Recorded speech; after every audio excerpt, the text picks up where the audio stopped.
Hello friends, welcome back to our YouTube channel. We are learning. Today we are going to learn about Oscar and its history. Friends, ఈ Oscar లేదా Oscar awards అనేవి మనలో ఎంత imbibe అయిపోయామంటే, for example ఎవరైనా కొంచెం acting చేస్తున్నారా అనిపిస్తే చాలు, ఆస్కార్ లెవెల్లో యాక్టింగ్ చేస్తున్నారా అంటారు. లేదా ఆ, ఏ కమల్ హాసన్ అంటారు. సో ఇంతగా మన మైండ్లోకి చొచ్చుకుపోయాయి అనమాట ఈ ఆస్కార్ అనేది. ఇది మన అవార్డు కాదు, మన కంట్రీ ఇచ్చే అవార్డు కాదు. బట్ స్టిల్ మనం దానికి మనం అంత ప్రామినెంట్గా చూస్తున్నామంటే, నాట్ ఓన్లీ మన ఇండియన్స్, ఓవరాల్ వరల్డ్ మొత్తం కూడా గ్లోబల్ వైడ్ రీచ్ ఉందన్నమాట ఈ అవార్డ్స్కి. సో ఈ అవార్డ్స్ ఎందుకు అంత ప్రామినెంట్గా ఉన్నాయి అండ్ ఎంటర్టైన్మెంట్ పరంగా చూసుకున్నా కానీ, లేదంటే సెలబ్రిటీ హోదా స్టేటస్ పరంగా చూసుకున్నా కానీ, ఈ అవార్డ్స్ అనేవి చాలా ఇంపార్టెంట్ అనమాట. అండ్ ఈ వీడియో చివరి వరకు చూడండి friends, so that we can learn more about Oscar and it's history. అంతేకాదు, ఎస్టర్డే మనకి ఆస్కార్ అవార్డ్స్ ఇచ్చారనమాట. 97th అకాడమీ అవార్డ్స్, వీటినే అకాడమీ అవార్డ్స్ అని కూడా అంటారు. అవి ఇచ్చారు. అవి ఎవరెవరికి ఇచ్చారు, మన ఇండియా తరపున ఎవరు నామినేట్ అయ్యారు, ఏ కేటగిరీలో నామినేట్ అయ్యారు, ఇంతవరకు మన ఇండియన్స్ ఎవరెవరు రిప్రజెంట్ చేశారు, అవన్నీ తెలుసుకుందాం. ఇవి కరెంట్ అఫైర్స్లో ఉన్నాయి కాదు ఫ్రెండ్స్, మన హిస్టరీ పాయింట్ ఆఫ్ వ్యూలో కూడా మనల్ని క్వశ్చన్ అడగవచ్చు కాంపిటేటివ్ ఎగ్జామ్స్లో. And as well as general awareness కోసం కూడా ఈ వీడియో చాలా ఉపయోగపడుతుంది అనమాట. సో దయచేసి ఎండ్ వరకు చూడండి ఈ వీడియోని. Now let's get started.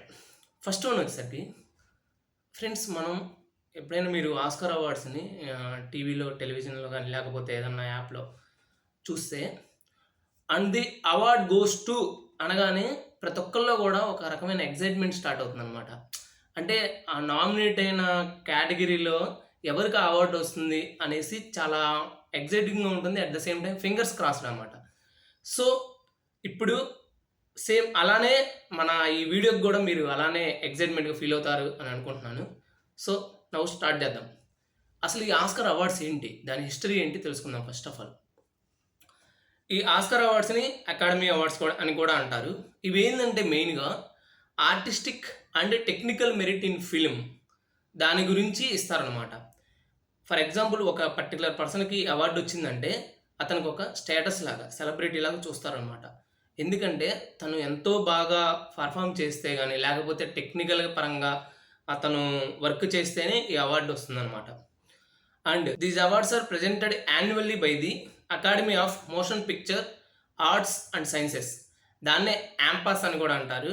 So ఈ యాంపాస్ వాళ్ళు ఈ అవార్డ్ని ప్రజెంట్ చేస్తారనమాట. ఈ అవార్డ్స్ యూజువల్గా వచ్చేసరికి Dolby theatre in Los Angeles, హాలీవుడ్లో ఉన్న డాల్బీ థియేటర్లో ఈ అవార్డ్స్ ప్రజెంట్ చేస్తారు. అది ఏంటంటే కాలిఫోర్నియాలో ఉందన్నమాట. మనకు తెలుసు ఫ్రెండ్స్, రీసెంట్గా కాలిఫోర్నియాలో ఒక కార్ చుచ్చులాగా వచ్చింది. అందుకని అవార్డ్స్ ఇవ్వటం కూడా లేట్ అయిందనమాట. And the first academy awards were held on May 16th, 1929 at the Hollywood Roosevelt Hotel in Los Angeles, USA. So first awards అనేవి అక్కడ ఇచ్చారు. నెక్స్ట్ వన్ వచ్చేసరికి ఈ awards established by Louis B Mayer. ఈయన ఏంటంటే cofounder of Metro Goldwyn Mayer అనమాట. MGM cofounder దీన్ని start చేశారు. 1930 వరకు కూడా ఏంటంటే ఈ అవార్డ్స్ 3 months ముందు అనౌన్స్ చేసేవాళ్ళు, అండ్ తర్వాత 3 months తర్వాత ప్రజెంట్ చేసేవాళ్ళు అనమాట. లైక్ మనం చూసుకుంటే రిపబ్లిక్ డే నాడు మనకి పద్మశ్రీ, పద్మ అవార్డ్స్ అనౌన్స్ చేస్తారు. బట్ 3 months తర్వాత, 3 or 4 months తర్వాత వాళ్ళకి ప్రజెంట్ చేస్తారనమాట. సేమ్ ఇలానే. నెక్స్ట్ సెకండ్ సెరమనీ అంటే 1930లో జరిగిన awards. First awards to be broadcast by రేడియోలో బ్రాడ్కాస్ట్ చేశారు. ఇది 1930లో జరిగిన అవార్డ్స్ సెరమనీ. అండ్ 1953 సెరమనీకి ఒక ఇంపార్టెన్స్ ఉందన్నమాట. ఏంటంటే that is the first ceremony to be టెలివైజ్డ్. అంటే టెలివిజన్లో ప్రసారం చేశారనమాట దాన్ని. నెక్స్ట్ ఇది చూసుకుంటే మనం అమెరికన్ ఎంటర్టైన్మెంట్ అవార్డ్స్లో ఇది అనేది ఫోర్మోస్ట్ ఇంపార్టెంట్ అనమాట. ఎందుకంటే దీని కౌంటర్ పార్ట్స్ ఉన్నాయి ఇంకా వేరేవి. లైక్ ఎమ్మీ అవార్డ్స్ వచ్చేసరికి టెలివిజన్కి ఇస్తారు. And Tony awards theatre, and Grammy awards music ఇస్తారనమాట. సో వీటి అలానే మన ఆస్కార్ అవార్డ్స్, ఫిల్మ్ అవార్డ్స్ అనమాట. Next one Oscar statute. ఇక్కడ ఏంటంటే స్టాట్యూట్ అంటే స్మాల్ స్టాచ్యూ అనమాట. మనం చూస్తే ఆస్కార్ అవార్డు ఇచ్చేటప్పుడు వాళ్ళకి చిన్న స్టాట్యూట్ ఇస్తారనమాట. అదేంటంటే స్మాల్ స్టాచ్యూ. అది అకాడమీ అవార్డ్ ఆఫ్ మెరిట్ అనమాట. That is officially called. అది దేంతో మేడప్ అవుతుందంటే గోల్డ్ ప్లేటెడ్ బ్రాంజ్. సో అది మొత్తం గోల్డ్ కాదు అండ్ బ్రాంజ్ కాదు, గోల్డ్ ప్లేటెడ్ బ్రాంజ్ అనమాట. 13.5 ఇంచెస్ టాల్గా ఉంటుంది అండ్ వెయిట్ వచ్చేసరికి 3.85 kg. 1939 వరకు కూడా ఈ అకాడమీ అవార్డ్స్ అనేవి ఆస్కార్ అవార్డ్స్ అనేవాళ్ళు కాదు. సో ఈ ఆస్కార్ అనే వర్డ్ కాయిన్డ్ బై, అంటే ఎవరు ఫస్ట్ దాన్ని యూజ్ చేశారంటే మార్గరెట్ హెరిక్. ఆయన ఒక అకాడమీ లైబ్రరీయన్.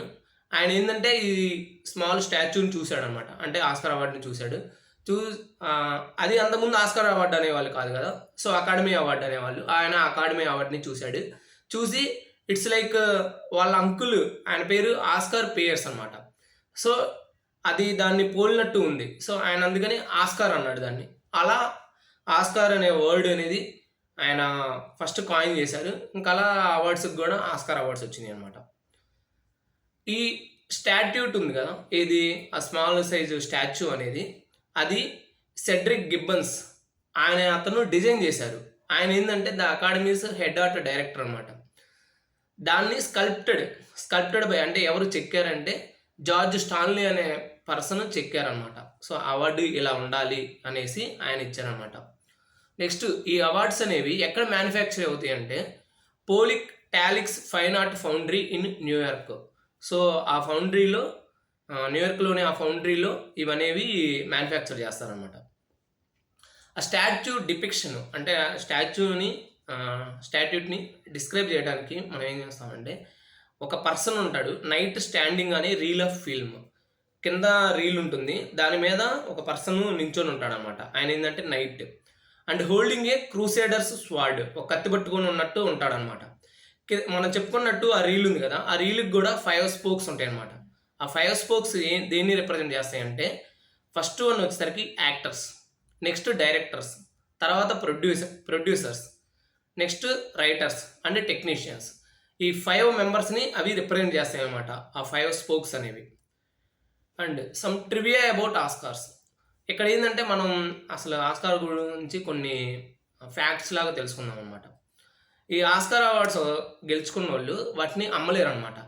ఒకవేళ అమ్మాలనుకుంటే ఫస్ట్ అకాడమీ ఉంది కదా, ఇది యాంపస్ అకాడమీ, దానికి $1కి ఆఫర్ చేయాలన్నమాట.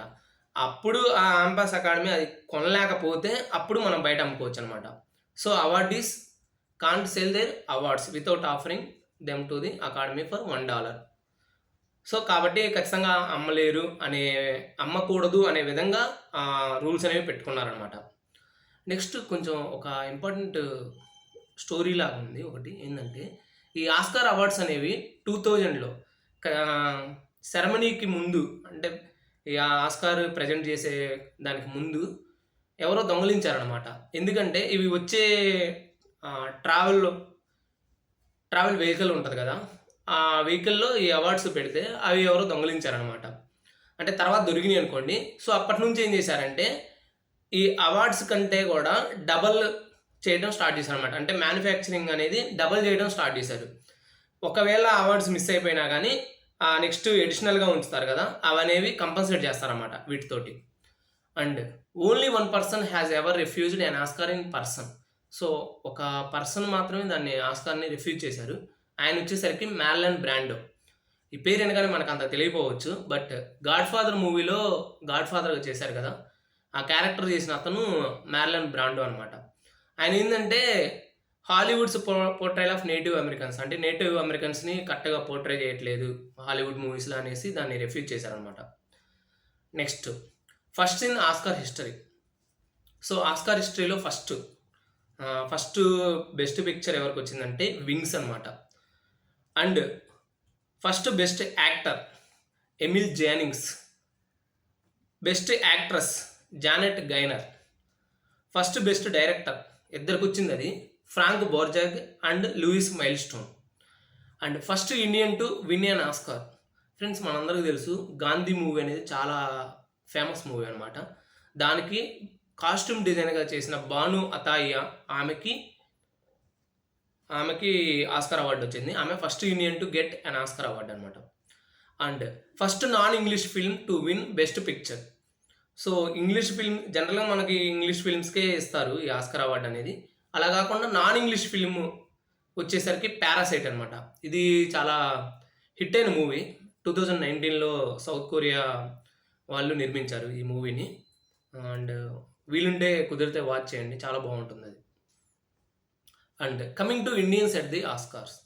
సో ఇండియన్స్ ఎవరెవరికి ఆస్కార్ వచ్చింది అనేది చూద్దాం.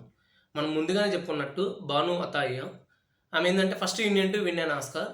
అండ్ గాంధీ మూవీ 1983లో వచ్చిందనమాట ఆమెకి. Next Satyajit Ray honorary Oscar award వచ్చింది 1992లో for lifetime achievement in cinema ఆయనకు వచ్చిందనమాట. అండ్ ఏఆర్ రెహమాన్ ఆయనకి 2 ఆస్కార్ అవార్డులు వచ్చినాయి ఇన్ 2009. ఏ మూవీ కంటే slum dog millionaire best original score and best original song, ఇది జైహో సాంగ్కి వచ్చిందనమాట. అండ్ గుల్జార్ గారు ఏంటంటే జైహో సాంగ్ లిరిసిస్ట్గా వచ్చింది ఆయనకి. అండ్ రసూల్ పూకుట్టి ఈయన ఆస్కార్ అవార్డు ఏంటంటే బెస్ట్ సౌండ్ మిక్సింగ్ అనమాట. స్లమ్ డాగ్ మిలియనియర్ మూవీకే వచ్చింది, అది 2009లో రిలీజ్ అయింది అనమాట. నెక్స్ట్ వన్ వచ్చేసరికి కార్తికీ గోన్స్లేవ్స్ అండ్ గుణిత్ మొంగా. వీళ్ళు ఏంటంటే best documentary short film the elephant whisperers వచ్చింది 2023లో.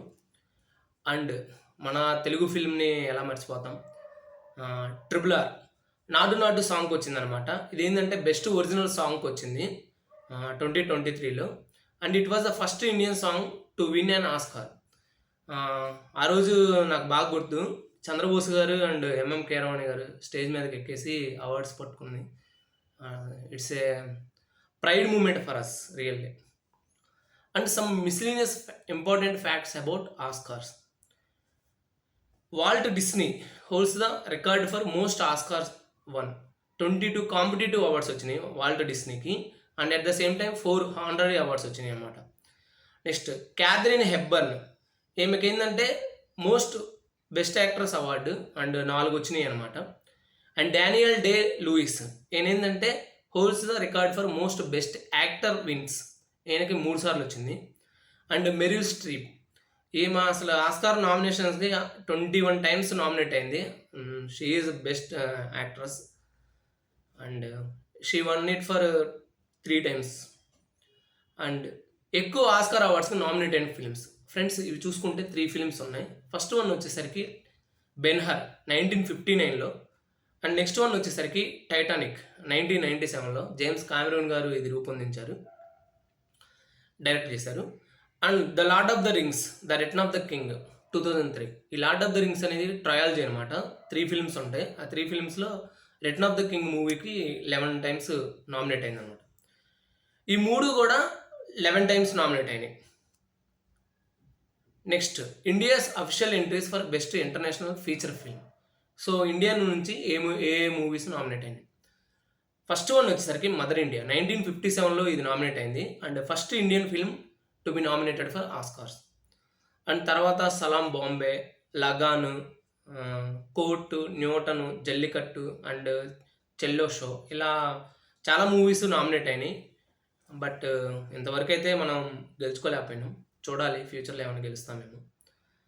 Now coming to Oscar awards 2025, that is 97th academy awards. Friends ఇవి నిన్ననే జరిగినాయి డాల్బీ థియేటర్ లాస్ ఏంజల్స్లో. సో ఇక్కడ వచ్చేసరికి మెయిన్గా ఎక్కువ అవార్డ్స్ అనోరా మూవీకి వెళ్ళినాయి అనమాట. అవి ఏంటి అంటే బెస్ట్ పిక్చర్ అనోరా మూవీకి వెళ్ళింది, అలానే బెస్ట్ ఫిల్మ్ ఎడిటింగ్ అనోరా మూవీకి వెళ్ళింది, బెస్ట్ డైరెక్టర్ సీన్ బేకర్ ఆ మూవీని డైరెక్ట్ చేసిన అతను అనోరా మూవీని డైరెక్ట్ చేశాడు. And best actress Mikey Madison ఆమెకు వచ్చిందనమాట అనోరా మూవీ అది కూడా. And best original screenplay ఇది కూడా సీన్ బేకర్ ఏనే రిసీవ్ చేసుకున్నారు. బెస్ట్ ఒరిజినల్ స్క్రీన్ ప్లే ఇది కూడా అనోరా మూవీకి వెళ్ళిందనమాట. దీని డైరెక్టర్ ఉన్నాడు కదా Anora movie director Sean Baker, ఈయన ఏంటంటే ఒక హిస్టరీని క్రియేట్ చేశారనమాట. రికార్డ్స్ మోస్ట్ కాంపిటేటివ్ విన్స్ అవి ఏంటి అంటే బెస్ట్ డైరెక్టర్గా వచ్చింది, బెస్ట్ ఒరిజినల్ స్క్రీన్ ప్లేగా వచ్చింది, best film editing and best picture. అలానే బెస్ట్ యాక్టర్గా అడ్రియన్ బ్రాడీ ఈయన ఏంటంటే ది బ్రూటలిస్ట్ మూవీకి అవార్డు తీసుకున్నారు. And best supporting actor Kieran Culkin a real pain అనే మూవీకి తీసుకున్నారు. Best supporting actress Zoe Saldana Emilia Perez అనే మూవీకి తీసుకున్నారు. And best international feature film I am still here ఇది బ్రెజిల్ కంట్రీకి వెళ్ళింది. సో ఇవి చాలా ఇంపార్టెంట్ అనమాట as far as competitive exams concern. And now it's time for quiz friends ఈ లాస్ట్లో క్విజ్ అనేది ఒక 4-5 క్వశ్చన్స్ అడిగాను. వీటిలో ఒకసారి మీరు గమనించండి. ఫస్ట్ వన్ వచ్చేసరికి how many Oscar nominations did Anora movie have for 2025 academy awards? మీకు ఒక 5 సెకండ్స్ ఇస్తున్నా, ఆలోచించండి ఫ్రెండ్స్. సో అనోరా మూవీ వచ్చేసరికి 6 నామినేషన్స్కి వేశారనమాట. వాటిల్లో వాళ్ళు వచ్చేసరికి 5 అవార్డ్స్ గెలుచుకున్నారు.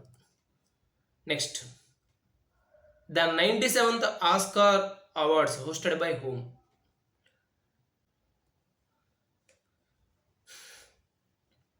కొనన్ ఓ ఒబ్రియన్ అనే అతను హోస్ట్ చేశారు. And who was the first set the record for winning 4 Oscars in a single night at the 27th academy awards in 1954? Friends మనం ఇందా చెప్పుకున్నాం కదా, Sean Baker Anora movie director. ఆయన ఏంటంటే రికార్డ్ క్రియేట్ చేశారు. ఏమనేసి 4 Oscar awards for a single movie. ఇక్కడ ఏంటంటే 1954లో అంటే 27th అకాడమీ అవార్డ్స్ ఆ సెరమనీ టైంలో వాల్ట్ డిస్నీ 4 డిఫరెంట్ ఫిల్మ్స్కి 4 ఆస్కార్ అవార్డ్స్ తీసుకున్నారనమాట. But when it comes to 97th academy awards Sean Baker అనే అతను 4 ఆస్కార్ అవార్డ్స్ తీసుకున్నారు. అనోరా మూవీ అంటే సింగిల్ ఫిల్మ్కే తీసుకున్నారనమాట. Next name of the Indian short film competed in the best live action short film category at the 97th Oscar awards?